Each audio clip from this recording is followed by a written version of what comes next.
and filled with gratitude for the life. Two baggage handlers.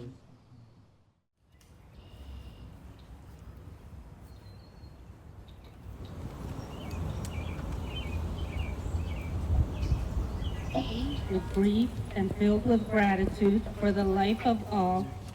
Plus the two baggage handlers that lost their lives at New Airport. And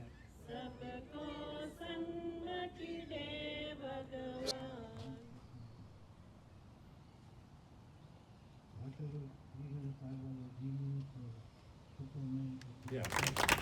We have multiple levels of government here, and we have different parties here, but we're all united here with you today, and that cannot be overlooked.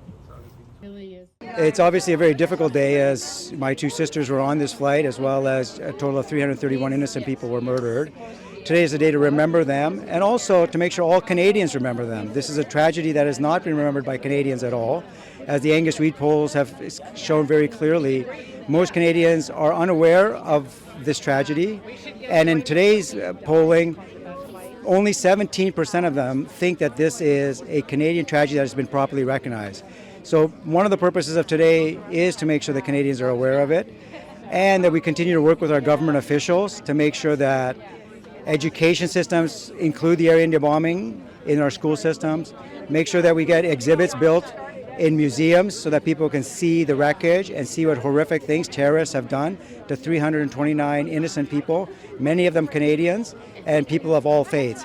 So that's what today is about. It's about remembering our loved ones, but also making sure that Canada doesn't forget and that Canada learns the lessons from this and that we make sure nothing like this ever happens again. This memorial has particular meaning to my family because one of the victims of the Air India attack were on that flight. She was a teenager, just out of high school, going to visit her grandmother in Kolkata. Many of her family passed, but her young sister Anita Gupta had become a powerful advocate for justice for the victims, for the commission to try and find the truth around how Canadian security services could have taken warnings better, but also in building this memorial. As you know, Stephen Harper was the one who commemorated this, founded this, and brought it into realization.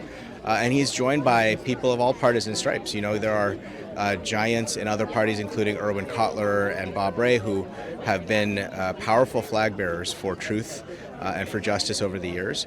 And I'm here today because I believe that it's our task to continue that work on 40 years later. 40 years later, it is our time to call out terrorists, not just for the crimes they commit in our country, but around the world, to stand with them, to stand against them bravely, and to fight for the dignity that we memorialize today of every victim of terrorism. आज air India crash की जो 40th anniversary थी उसको attend करके ये लगा कि 40 साल में भी इस कंट्री में अभी भी जो टेररिस्ट हैं उसके साथ फेरिज्म हो रहा है, उनके अगेंस्ट में कोई कार्रवाई नहीं हो रही है. इतनी फैमिलीज़, इतने बच्चे जो मारे गए हैं, we are really feeling helpless. This government is not doing anything. Even the previous government has not done anything, and the terrorists, so-called Khalistanis, are roaming around, and day by day they are getting stronger. We need to bring those Canadians to justice who have been killed. We need to bring all those 329 passengers who have been murdered by these Khalistanis. They should be brought to justice. They should be, a fair investigation should be done, and they should be punished.